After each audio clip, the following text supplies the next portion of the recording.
नमस्कार दोस्तों, स्वागत है आप सभी का थिंक टैंक पर। दोस्तों, बहुत समय से हम आपको बस एक ही बात बता रहे हैं, हिंदू विरोध, जिनमें आजकल बढ़ चढ़कर हिस्सा बन रही हैं हिंदू विरोध की फिल्में, जिनमें खुद हिंदू हिस्सा बनता जा रहा है। और ये बड़ी शर्म की बात है कि हिंदू धर्म से आने वाले एक्टर एक्ट्रेस इन फिल्म में बढ़ चढ़कर हिस्सा लेती हैं। आज इन्हीं सब मुद्दों पर चर्चा करने के लिए हमारे साथ मौजूद हैं एक हिंदू एक्टिविस्ट पवन गुप्ता जी, जो हमारे साथ जुड़ चुके हैं। और अब हम उनसे कुछ सवाल पूछेंगे और उनके जवाब के माध्यम से वो हिंदू को जगाएंगे और इस देश की जनता को जागरूक करेंगे और उन्हें बताएंगे कि आखिरकार आज क्यों जरूरत है हिंदू को जागने की। आखिरकार क्यों आज हिंदू सोया हुआ है और किस तरीके से हिंदुओं का इस्तेमाल किया जा रहा है। नमस्कार सर, स्वागत है आपका थिंक टैंक पर। नमस्कार जी, आपकी टीम को भी बहुत शुभकामनाएं। जी सर, बहुत बहुत धन्यवाद आपका, आपने हमें अपना कीमती समय दिया। सर, जैसा कि हम सभी जानते हैं, हिंदू विरोधी फिल्में आजकल बहुत ज्यादा एक बड़े लेवल पर लॉन्च हो रही हैं और खुद हिंदू इसका हिस्सा बनता था कुछ साल पहले तक। जैसे कि oh my God first part आया था, जिसमें भगवान शिव पर दूध चढ़ाने के लिए बहुत ज्यादा इशू बनाया गया था, जिसपे हिंदुओं ने बड़ी तारीफ की थी उस फिल्म की।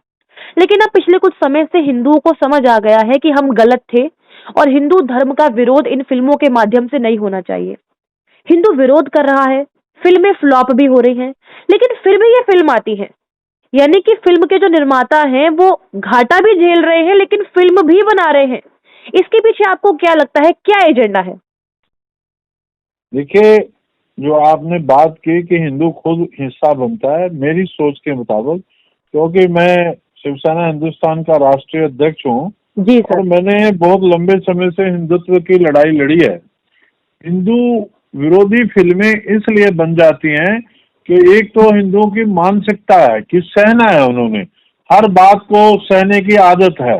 बिल्कुल सर। दूसरा, ये जो फिल्में बनती हैं, अगर ये कमर्शियल तौर पे फेल हो जाएं, खिड़की पे दम तोड़ जाएं, अगर इसको देखने वाले न जुटे तो काफी हद तक ये फिल्में ऐसी नहीं बनेंगी। और दूसरा बड़ा हैरानी का विषय है कि भारतीय जनता पार्टी की केंद्र में सरकार हो, सेंसर बोर्ड उसके अधीन हो, और ऐसे सेंसर बोर्ड द्वारा ऐसी फिल्में पास हो रही हैं जिसमें हिंदू देवी देवताओं को अपमानित किया जाता है, उनको टारगेट किया जाता है। तो ज्यादातर हिंदू समाज ही इसके लिए दोषी है। अगर हिंदू समाज इसके लिए जागरूक हो जाए, बाईकाट कर दे, देखने ना जाए, तो ऐसी फिल्में अपने आप बननी बंद हो जाएंगी। और दूसरा, अगर बने भी तो हिंदू को मजबूती के साथ, मैं तो कहूँगा उग्रता के साथ विरोध करना चाहिए। हमारे एक समय का फिल्म आई थी जिसे फायर फिल्म कहा गया था, जिसमें सुहाना आजमी और एक एक्ट्रेस और थी जिसका नाम रखा गया था सीता और राधा। जब हमने इसका डटकर विरोध किया, भारतवर्ष में फिल्में जहां जहां लगी वहां वहां शिवसेना के लोगों ने सिनेमा में तोड़ फोड़ की, तो ये फिल्म भी अपने आप उतर गई थी। तो इसलिए अगर हमारी सहन शक्ति की सीमा जो देखी जाती है वो कहीं ना कहीं टूटनी चाहिए, और विरोध के तरीके से हो। क्यों नहीं मुसलमानों पे फिल्म बनती, क्यों बिल्कुल नहीं सर, दूसरे धर्म बिल्कुल। पे फिल्म बनती? इसीलिए नहीं बनती क्योंकि वो पुरजोर विरोध करते हैं। बिल्कुल सर, यही मेरा अगला सवाल था। बिल्कुल आपने वही बात कही जो मुझे कहनी थी। कितने समय से हम देख रहे हैं फिल्मों में पंडितों को चोर, डाकू, रेपिस्ट, ढकोसलेबाज दिखाया जाता है। वहीं दूसरी तरफ मुसलमानों को अच्छे अच्छे रोल्स दिए जाते हैं, उन्हें बड़ा दयावान दिखाया जाता है, उन्हें बड़ा दरिया दिली भरा कैरेक्टर बनाया जाता है। तो क्या अब हिंदुओं के विरोध में वो दम ही नहीं रहा कि हिंदू अपने धर्म के लिए लड़ सके? और जो चीज आज सेंसर बोर्ड को भी दिखाई दे रही है, OMG 2 जो मूवी आ रही है उसमें 27 सीन कट किए गए हैं, 27 सीन। यानी कि करोड़ों का नुकसान इस फिल्म को झेलना भी पड़ रहा है, लेकिन फिर भी फिल्में बन रही हैं। तो ये बहुत बड़ा एक कारण है, इस पे आप क्या कहेंगे? देखो, जो मैं समझता हूँ सबसे बड़ा कारण है जिसके कारण हमारे देवी देवताओं के खिलाफ फिल्में बनती है, बनती ही नहीं चलती भी हैं। हमारे अगर मंदिर परिसर, जो हमारे मंदिर हैं, चाहे वो छोटे हैं या बड़े हैं, उसमें अगर हमारे जो धर्माचार्य हैं वो जागृति लाएं, वहाँ वहाँ पाठ हो। अगर आप गुरुद्वारे जाओगे तो गुरुद्वारे में 2 घंटे 3 घंटे कीर्तन हो रहा है, वहाँ इतिहास समझाया जा रहा है कि आप सिख हैं, आप गुरु गोविंद सिंह जी के सिख हैं, आप गुरु नानक देव जी के सिख हैं और उन्होंने कुर्बानियां दी हैं। अगर आप जुमे की नमाज पढ़ने जा रहे हो तो वहाँ वो आपको करबला का इतिहास भी बता रहे हैं। लेकिन हमारे आप ईसाई चर्च में चले जाइए तो वो प्रेयर कर रहे हैं, अपने ईसाई समाज के बारे में बता रहे हैं। पर हम जब मंदिर में जाते हैं तो केवल माथा टेक करके 5-10 मिनट में हम मंदिर परिसर से बाहर आ जाते हैं। मंदिर में कोई हमें नहीं बता रहा कि माँ काली ने इतना उग्र रूप क्यों धारण किया, शिव जी का क्या चरित्र है। हम केवल माथा टेकते हैं, उनका चरित्र हमारे जीवन में नहीं आता, जिसकी वजह से हमारे जो बच्चे हैं, जो टीनेजर हैं, वो जो है उस धर्म के साथ कनेक्ट नहीं करते। इसलिए जब उनके देवी देवताओं का अपमान होता है तो जो क्रोध आना चाहिए वो क्रोध नहीं आता, क्योंकि हमारी अटैचमेंट नहीं है। हमारे मंदिरों में बताया नहीं गया कि माता सीता, राम जी, कृष्ण जी, इनके चरित्र क्या है। ये आपके आराध्य हैं तो आपका इनके प्रति नैतिक फर्ज क्या है। लेकिन अगर मस्जिद में कोई मुसलमान बच्चा जा रहा है तो मौलवी जी खुतबा भी पढ़ रहे हैं और करबला का इतिहास भी बता रहे हैं। गुरुद्वारे में कोई सिख बच्चा जा रहा है तो पूरी सिख हिस्ट्री उसे समय समय से बताई जा रही है। इसी प्रकार से ईसाई प्रेयर में जा रहे हैं तो वो अपने ईसाई समाज के बारे में बता रहे हैं।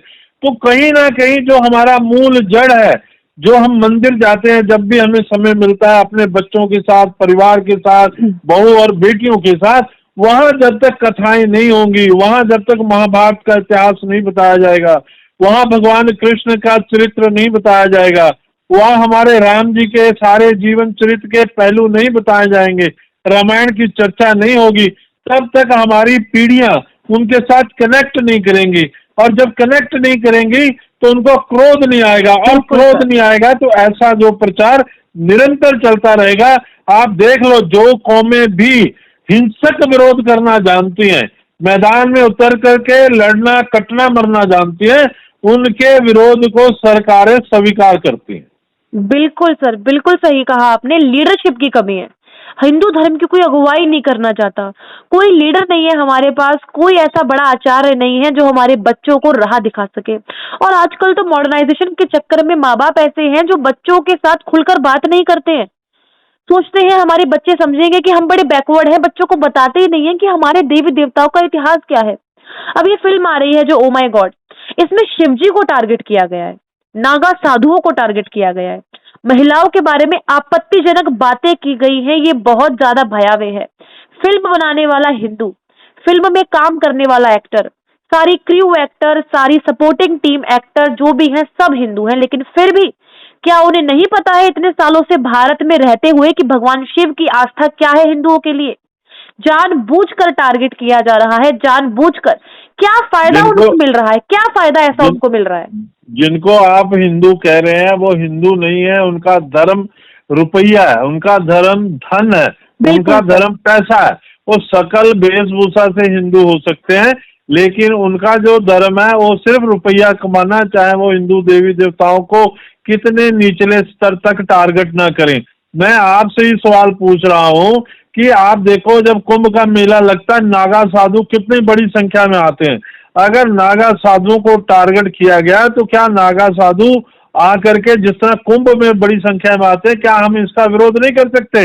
हम शिवरात्रि को इतनी बड़ी संख्या में शोभा यात्राएं निकालते हैं, हजारों हजारों की संख्या में शोभा यात्रा में लोग जाते हैं।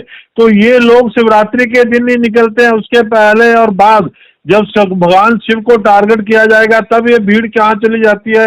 और फिर आप देखिए कि हमारे कावड़ जल यात्रा लाने के लिए हजारों लाखों लोग कावड़ यात्रा लेके आते हैं।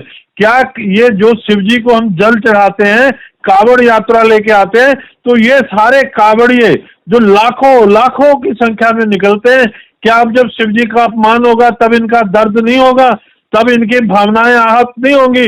तो ये जो हमारे जो मेले बढ़ जाते हैं, कुंभ के मेले में लाखों लाखों लोग आएंगे, स्नान के लिए लड़ाई हो गई कि शाही स्नान पहले कौन करेगा, तो ये नागा साधु, अखाड़ा परिषद, जूना अखाड़ा, बहुत सारे अखाड़े हैं, ये सब कहाँ चले गए? मैं पीछे राजस्थान गया था, जयपुर में एक कार्यक्रम हुआ, मैंने पूछा कि मेवात और नूह में जो हिंदुओं की हत्याएं हुई हैं, अब हमारे बड़े बड़े संत साधु जो लाखों रुपए की कथाएं करते हैं, 50 लाख की, 1 करोड़ की, क्या उनके आश्रम, क्या उनके जो गुरुकुल जो या साधु संत या आश्रम वो जाएंगे मेवात नू और जा करके उन हिंदुओं के हाथ पकड़ेंगे कि आपके अगर 4 लाख की नुकसान हुआ है तो 8 लाख हम देने को तैयार हैं, आप घबराओ नहीं, सनातन हिंदू धर्म में अपना योगदान डालो। तो जिनके पास करोड़ों अरबों रुपयों की प्रॉपर्टी है, बड़े बड़े अखाड़े हैं, वो अब कहाँ सो गए, अब क्यों नहीं निकल के आते? इसी भावना से जब नहीं निकलते ये घरों से तो हिंदू भी विरोध करने से घबराता है। जी सर, बिल्कुल सही कहा आपने और ऐसा ही जवाब मुझे आपसे चाहिए था। बिल्कुल हमें आज आपके जैसे लोगों की ज़रूरत है जो इस तरीके की सोच अपने ज़हन में लेके घूम रहे हैं। हिंदू सिर्फ बोलना, चीखना, रोना जानता है। वो इतना ज़्यादा शांतिवादी बन चुका है, बोल बोलकर लोगों ने उसे इतना ज़्यादा शांतिवादी बना दिया है कि हर चीज़ सहकर बैठ जाता है। ये वाक़ई ये बहुत हमारे लिए बहुत आज दुर्भाग्य की बात है। बहुत बुरा लगता है देख कर कि ऐसी फ़िल्में आती उनको हैं। पता ही नहीं, जिस भगवान कृष्ण की वो पूजा करते हैं, जिनकी कथाओं में राधा बना के नचाया जाता है, उनसे सवाल है मेरा कि क्या भगवान कृष्ण ने रास ही रचाया? क्या उन्होंने महाभारत के युद्ध का नेतृत्व नहीं किया? क्या उन्होंने कालिया नाग का मर्दन नहीं किया? केवल हमारे संत उन्हें माखन चोरी के रूप में क्यों स्थापित करते हैं? केवल उन्हें गोपियों के साथ रास रचाते हुए क्यों दिखाते हैं? क्या भगवान कृष्ण ने नहीं कहा कि शांति स्थापित करने के लिए 5 गांव ही दे दो? और जब शांति की वार्ता समाप्त हो गई तो भगवान कृष्ण ने ही कहा कि कभी कभी युद्ध लाजमी हो जाता है और युद्ध कभी हम करना नहीं चाहते, युद्ध हमारे लिए लाजमी होता है। तो भगवान कृष्ण ने युद्ध का नेतृत्व भी किया। आज हिंदुओं को अर्जुन की नहीं, भगवान कृष्ण की जरूरत है। अर्जुन तो बहुत हैं, पर असली दुश्मन बताने वाला सारथी के रूप में भगवान कृष्ण चाहिए, जो हिंदू समाज को बता सके, समझा सके कि आपको युद्ध करना पड़ेगा, युद्ध के बिना शांति स्थापित नहीं होगी, युद्ध होगा तभी शांति स्थापित होगी। जी सर, बहुत बढ़िया बात कही आपने, दिल खुश हो गया आपसे बात करके और ऐसा ही जवाब मुझे चाहिए था।